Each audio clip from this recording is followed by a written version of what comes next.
Good evening, everybody. How y'all doing this evening? Yeah. Hey, well, wonderful event, man. The food was great. I'm loving the atmosphere. It's just, you know what? I was up in Chicago this week too for the national convention for DNC, and I'm telling you, the energy is palpable. You felt it walking around the city. You felt it walking around the hotels. You felt it, especially as you got into the United Center, about the momentum that we have right now to flip not only to keep the House, the White House, but also flip back the U.S. House to the Democrats, along with the coattails of Kamala Harris that are coming all the way down here to Tennessee to help us flip seats here in Sumner County.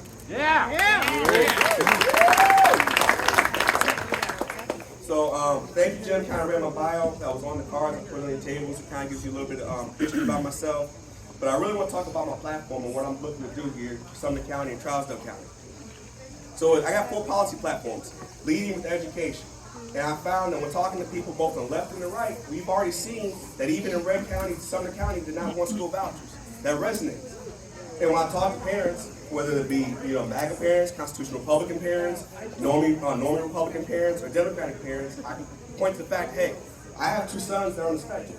So even though I can afford to send them to John Paul, or can afford to send them to Davidson, they won't take it.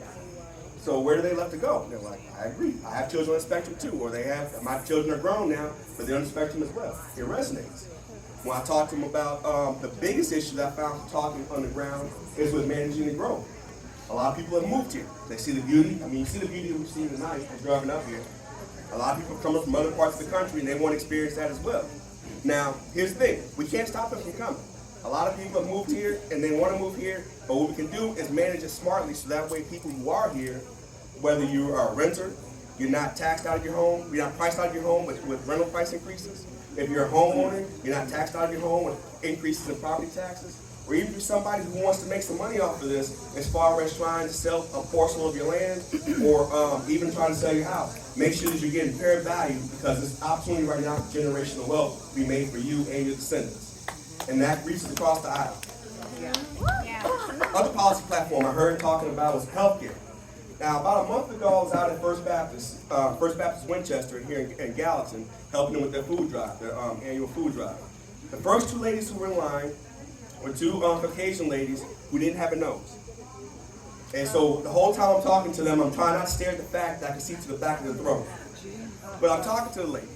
And I'm like, so what's going on? She's like, the one lady was telling me, as she's smoking a cigarette, that she makes $10 too much a month to qualify for Medicaid. $10. I talked to her sister sitting there too. She's like, yeah, she's going into medical bankruptcy right now because of paying for her cancer, which is why they both don't have a nose. So when I talk to people like, yo, I'm trying to expand Medicaid expansion, it resonates. Because that $10 now you're covered. I talk to people too out here in the rural part of the county, north part of the county. They can't get to Nashville if they have a heart attack or a stroke. They can't get to Nashville to see a regular doctor. So they self-medicate with fentanyl. Now we hear Marsha Blackburn talk fentanyl this, fentanyl. I'm like, well, when people don't have a hospital, because you shut down all the rural hospitals, you want to expand Medicaid, people are going to get sick, they're getting pain, they're going to do something to stop it. So what are you going to do? So we talk about that, and we're talking to people, we're like, we have change, we have the policies, and we have the positions that do resonate with people. Even my 4th platform about guns. Now, we talk about gun reforms, and we know that guns are the #1 killer of our children right now. But what I found that resonates with people is not talking about gun reforms, because all they hear is taking away my guns. I go at them talking gun safety. And I say, check this out. Everybody here, have you looked at your insurance rates on your car insurance the last 6 months, or a year and a half? You'll notice they've gone up. They've gone up about 19, 20% here in the state of Tennessee. You turn on TV at night, what are you watching? Where you watch Channel 5 or Channel 4, Channel 17? What are you seeing? Cars getting broken into to steal what? Guns. So when I point that out to them, I say, listen, I'm not trying to take away your gun. If you want to have a pistol, have your pistol. You want to have a long rifle, have your long rifle. You want to have a shotgun, have a shotgun. But lock it up. You already have a free option. You can go to your sheriff's office in whatever county you're in and get you a free gun lock, trigger lock. And if you don't want the free option, well, the state's done at least the bare minimum by saying, okay, we'll make the safes tax-free. So there's another incentive. So I would like to see them make it a rule that when you purchase a gun, you also have to purchase a safe to store it. Because you're already spending, it's an investment. You're going to spend $500 on a pistol.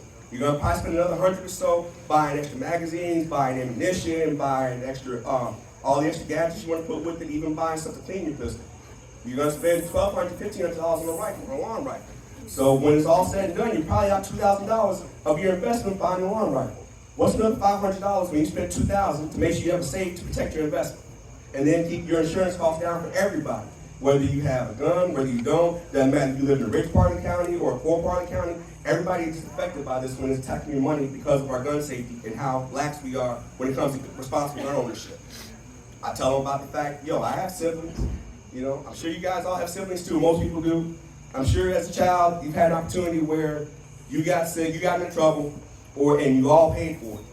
Or I've talked to people in the military that have told me, especially during basic training, one person messes up, the whole unit pays penalty, while the person who actually did it gets to sit there and watch the rest of his platoon serve his punishment. That's what's happening right now with the guns. The responsible gun owners, which you are most of them, have not done anything to correct the non-responsible gun owners, and whether it's in costing us more money and your insurance or costing us death in our children. We got to make changes. And that's resonating when I talk to people. So I'm hoping we can flip this county. We can. And we're the last in the country right now in voting, so all we need is 50% plus one. We looked at the data. There are over 100,000 registered Democrats that have voted in Democratic elections within the last 3 cycles. So we can win with our Democrats. It's about getting them engaged, getting them excited, and getting them out to the polls. So that's what I'm asking you guys for tonight. That's my call to action tonight. Get people engaged. Make sure they're registered. We have an app. There's GoVoteTennesseeApp.com. You can go to the website. So everybody has a phone. There's no reason why you can't say, hey, go on your phone, go to Go Tennessee app right now, boom. Or share the app on your phone. You can share apps too, whether you got it from the iPhone store, Google store, or Apple Play store. Let's get them registered. Let's get them out to vote, and we can flip these seats. I thank you.